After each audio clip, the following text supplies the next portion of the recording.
لك المره اللي فاتت، قلت لك راهي المغرب اليوم عملت خطوه كبيره برشا نحو العالميه. اليوم هذه راهو مش السياسه نتاع اتحاد ولا نتاع وزاره، هذه سياسه الدوله، هذه اعلى هرم في الدوله هو ينفيستي في السبور. الاخبار دكتور في اتلتيك في ديسان فابريتسيو رومانو معناها دي جون معناها دي سورس فيابل على الاخر. واحنا نحبوا نثبتوا بس في الاخبار هذا حاضر هو راه مش قرار راهو حتى هذوما راهو لي كوليس يقولوا. حاضر معنا زميلنا من المغرب زميلنا الصحفي محمد تلاغي. مرحبا محمد.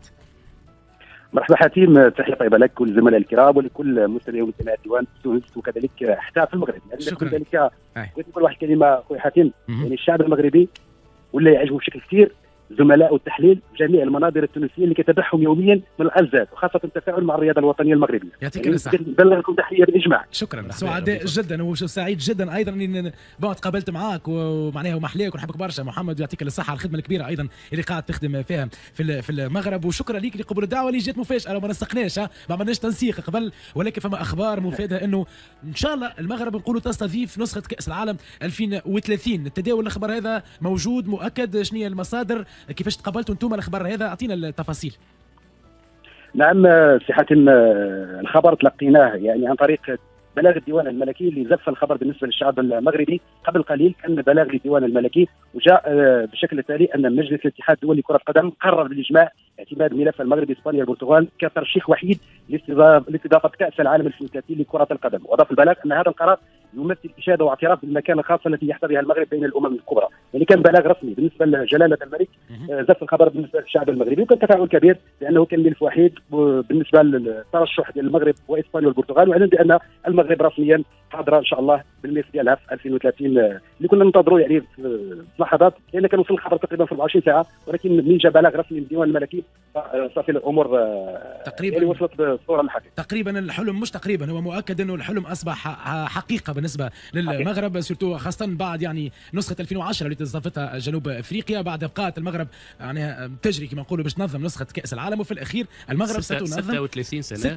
سنه منذ ان قررت المملكه المغربيه معناها الترشح لتنظيم كاس العالم. 36 سنه من الصبر، من الجهود، من المثابره، من فهمتني الموارد الماديه الكبيره جدا اللي تحطت على ذمه الرياضه، من العزيمه. معناها المغرب عاشت عديد النكسات وعديد نحكي لك في التنظيم، وقت اللي الناس الكل كانوا يستناو المغرب هي باش تنظم، تعطات من الاول امريكا وبعد تعطات لفرنسا، وقت اللي كان دوسيي ماروكان معناها قوي برشا، معناها كان عندهم ليزاتو الكل. الحمد لله ربي ظهر الحق. اليوم معناها المغرب عندها فهمتني فرصه كبيره محمد توري معناها الانجازات في الرياضه. محمد تلاغي مازال حاضر معنا زميلنا الصحفي من المغرب، والله تقبلنا الخبر يعني بكل فرحه. هنا الدكتور صادق قحبيجي اعطانا الخبر، يعني اتصلنا بيك اليوم. المغرب بالملاعب بالمنشات الرياضيه، ونعرف اهتمام كبير لكره القدم والرياضه عامه بالنسبه للمملكه المغربيه. انا قبل 7 سنوات مش نسال سؤال مباشر لمحمد تلاغي، المملكه المغربيه جاهزه لاستضافه كاس العالم 2030؟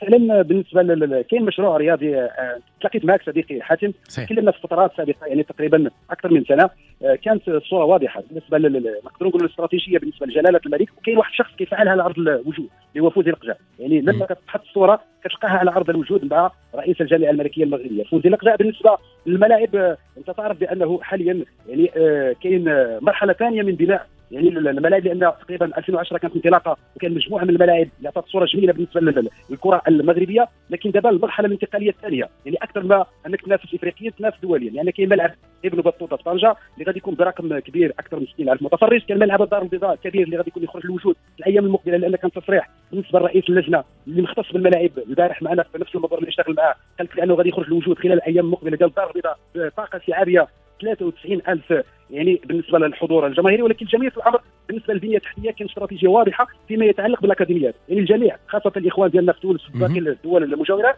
يعرفوا المعموره ويعرفوا اكاديميه محمد السادس، ولكن اكثر من ذلك كاين اكاديميه بنفس تقريبا المستوى، اكاديميه نهضه بركان، كاين المركز الفيدرالي بنفس الطريقه في السعوديه، كان اكاديميه الرجاء، اكاديميه الوداد، بالاضافه لالتحاق باقي الاكاديميات المغرب. يعني كان استراتيجيه واضحه بالنسبه للبنيه التحتيه اللي غادي تكون حاضره ان شاء الله وتشرف المغرب وكذلك تشرف الاخوان ديالنا في تونس وباقي البلدان الافريقيه ان شاء الله. اكيد محمد تلاغي صديقي شكرا ليك، يعطيك الصحه والف الف الف الف مبروك للشعب المغربي الشقيق، وحاجه ترفع الراس. خلينا نكونوا فخورين جدا بهذا الانجاز، واكيد باش نكونوا على احر من الجمر انه نستناو المغرب باش تنظم بالطبيعه نسخه كاس العالم 2030، وان شاء الله بالتوفيق. قاعد تسمع حسام الحاج علي. سالت محمد، نعرف محمد قريب جدا يعني ويعرف كل اخبار كره القدم المغربيه والرياضه المغربيه بصفه عامه. تسمع فيه كيفاش تحدث عن المنشات الرياضيه والانفراستركتور اليوم، يعني ما هيش صدفه وليد الصدفه انه المغرب تستضيف كاس العالم. كما قلت لك المره اللي فاتت، قلت لك راهي المغرب اليوم عملت خطوه كبيره برشا نحو العالميه.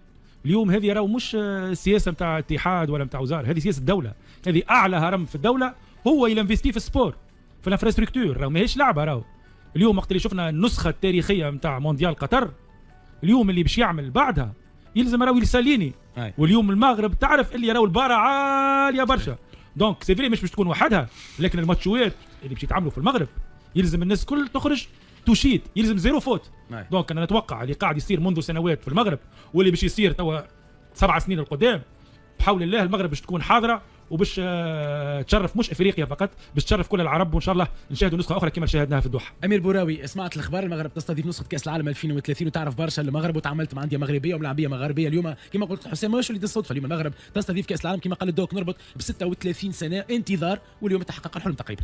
في انورميمون بليزير كي تسمع اخبار كيما هذايا. انا كنت حاضر في كاس العالم في قطر، روعه، شرف للعرب الكل، معناتها اون اوتر فيرتي توا في المغرب معناتها باش تنظم كاس عالم.